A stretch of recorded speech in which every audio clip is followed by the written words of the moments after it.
Now here we are. ये paradise है सपोंग में सोसाइटी के अंदर हम आए हुए हैं। इधर हम लोग घर देखने हैं कि सेल पे और रेंट पे किस तरह हैं।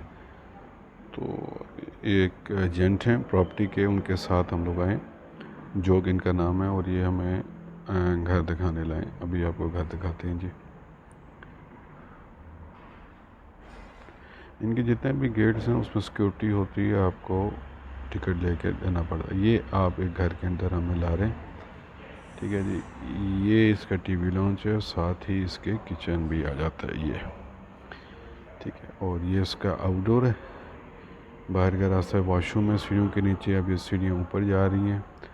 और इसमें हमारे पास 2 बेड होंगे और एक वॉशरूम ऊपर होगा, ठीक है। ये वॉशरूम आ गया और एक ये बेड आ गया,